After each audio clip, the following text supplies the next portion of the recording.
Assalamualaikum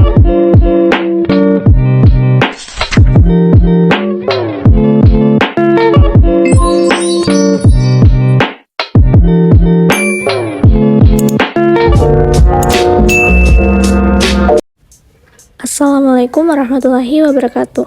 Hi guys, introduce my name is Nur Azikin. Now, I'm in the third semester of English education at the University of Muhammadiyah Sidenreng Rapang. In this video, I will discuss about English morphology and syntax.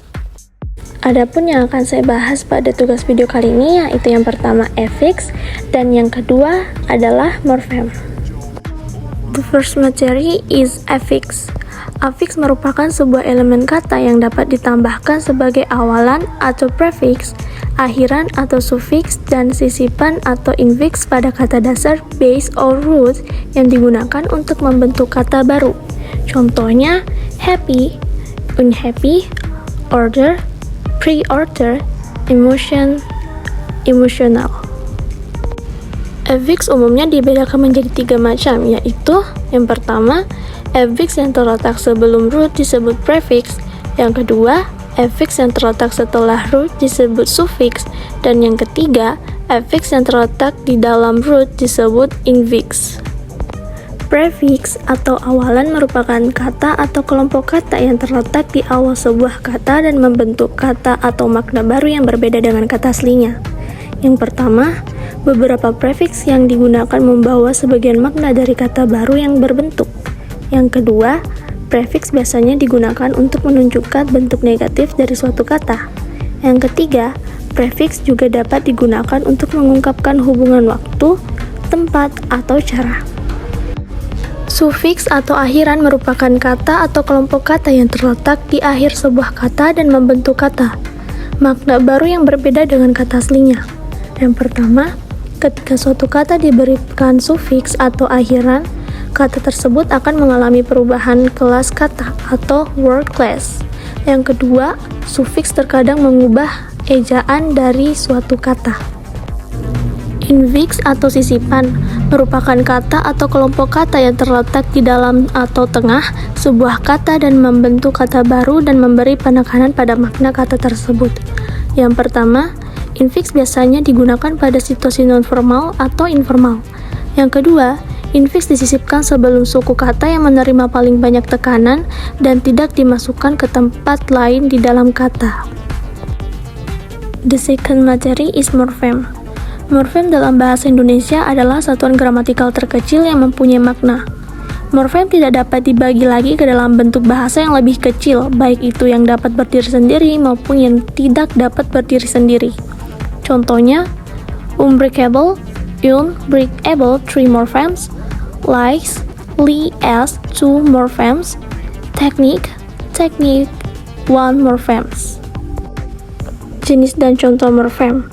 Free morphem atau morfem bebas adalah morfem yang dapat berdiri sendiri menjadi kata tanpa harus terikat morfem lain.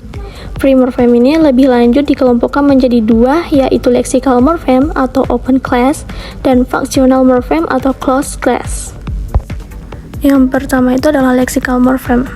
Lexical morphem adalah morfem yang dapat berdiri sendiri dan dapat menerima affix atau imbuhan, baik sufiks atau prefix. Morfem ini terdiri dari noun, existment, adjective, irregular, verb, and words, adverb, don't word.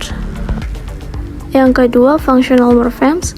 Functional morphemes adalah morfem yang dapat berdiri sendiri tetapi tidak dapat menerima affix atau imbuhan, baik sufiks ataupun prefix.